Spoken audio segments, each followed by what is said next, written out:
बड़वानी दिग्विजय सिंह का बयान आया है। उज्जैन की घटना की निंदा करते हुए उसे दर्दनाक बताया है। निर्भया कांड की तरह जल्द से जल्द फैसला सुनाया जाए। केंद्रीय मंत्री और सांसदों को विधानसभा का टिकट देना मतलब कुछ घबराहट है। किसी भी सिटिंग एमएलए को टिकट नहीं दिया है। गुजरात में एक तरफ पूरे मंत्रिमंडल के टिकट काट दिए। क्या इस प्रकार की संभावना मध्य प्रदेश में भी हो सकती है? सवाल है। आदिवासी मुख्यमंत्री हो और इस सवाल को मैं गंभीरता से नहीं लेता, क्योंकि जब बहुमत मिलेगा तब मुख्यमंत्री कौन बनेगा इस पर बात होगी। नर्मदा में आई बाढ़ प्रभावित प्राकृतिक नहीं थी।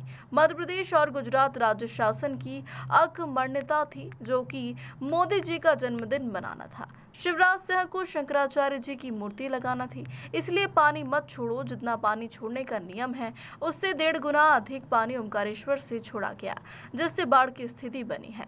इंदिरा सागर के क्षेत्र में बाढ़ नहीं आई, सिर्फ ओमकारेश्वर से छोड़े गए पानी के क्षेत्र में ही बाढ़ क्यों आई? सरकारी राशन दुकानों से प्लास्टिक के चावल देकर सरकार जनता से ठगी कर रही है। दवाना के पास में काम कर रहे मजदूरों ने कहा कि उन्हें प्लास्टिक के चावल राशन दुकान से मिले हैं। मोदी और अमित शाह के मध्य प्रदेश में बहुत बढ़ते दौरे, शिवराज और उनकी सरकार पर अविश्वास है। कांग्रेस की 230 सीटों की सूची कब और कैसे आएगी, इसके लिए इंतजार करें। बड़वानी से सुरेंद्र वर्मा की रिपोर्ट। और बरगी, इंदिरा सागर, ओंकारेश्वर, सरदार सरोवर से पानी निकालती रहती, बिजली पैदा करती रहती, तो ये बात होती ही नहीं। लेकिन ये पूरी सरकार तो इवेंट की है। एक इवेंट हो रहा था 17 सितंबर को, नरेंद्र मोदी जी का जन्मदिन था, इसलिए सरदार सरोवर पूरा भर के रखो। इधर शिवराज सिंह चौहान का इवेंट हो रहा था कि शंकराचार्य जी की मूर्ति लगाना है, इसलिए ओंकारेश्वर का पानी भर के रखो, क्योंकि उसके लिए जो पुल बनाया था वो बह जाता। तो ये प्रशासनिक आपदा है, प्राकृतिक आपदा नहीं। मतलब आपका नंबर 1, इसकी जांच होना चाहिए और जांच करके प्रशासनिक अधिकारियों पे कार्रवाई होना चाहिए, नंबर 1। दूसरा, लोगों के मकान डूब गए, जानवर बह गए, अनाज नष्ट हो गया, कपड़े लत्ते नष्ट हो गए, उसका पर्याप्त मुआवजा का आज तक पंचनामा नहीं बन पाया है। आज तक 16 तारीख की घटना है, आज ये 11वां दिन है, लेकिन उसका अभी तक पंचनामा नहीं बन पाया। तीसरी बात, पंचनामा जब नहीं बना है तो उसका तत्काल व्यवस्था होनी चाहिए। फिर प्रति परिवार 50 किलो उन्होंने दे दिया।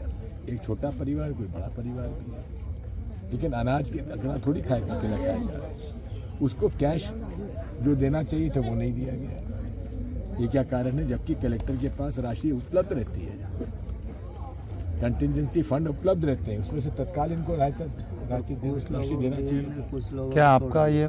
मैं तो ये कहता हूँ कि इसमें भी खत्म कर रहा हूँ कि एक तो है जो आपदा आई है उसका मुआवजा पर्याप्त, दूसरा जो एक जो मैक्सिमम लेवल था 143 मीटर, उससे घटा दिया है, जिसकी वजह से जो बाढ़ में डूबने वाले गांव हैं, घर हैं, वो अनेक छूट गए यहाँ पर कि नहीं आपका तो डूब में नहीं आ रहा, डूब में आ गए, पूरे मकान डूब में आ गए। आखिर इन सब बातों पर ध्यान देने की आवश्यकता है।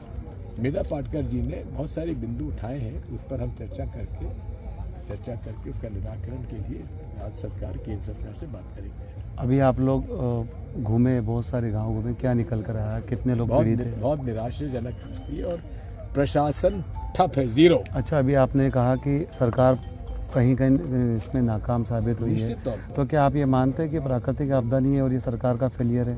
ये पूरी तरीके से प्राकृतिक आपदा नहीं है, प्रशासनिक आपदा है। मैं राय साहब से मिले थे और बताया कि सब बड़वानी जिले में और खरगोन जिले में नर्मदा की बाढ़ में काफ़ी लोग प्रभावित हुए हैं, जो किनारे के लोग हैं, और कई गांव बह के चले गए जिनका आज तक कोई पता ही नहीं है। और प्रशासन सुस्त है, जो आज तक इन लोगों ने कोई दौरा नहीं किया और न ही राहत राशि और न ही राहत सामग्री दी है। उसके रिगार्डिंग हमने साहब को पूरी रिपोर्ट पेश की थी। उसी के तारतम्य में साहब आज बड़वानी और खरगोन जिले के दौरे पर पधारे हैं।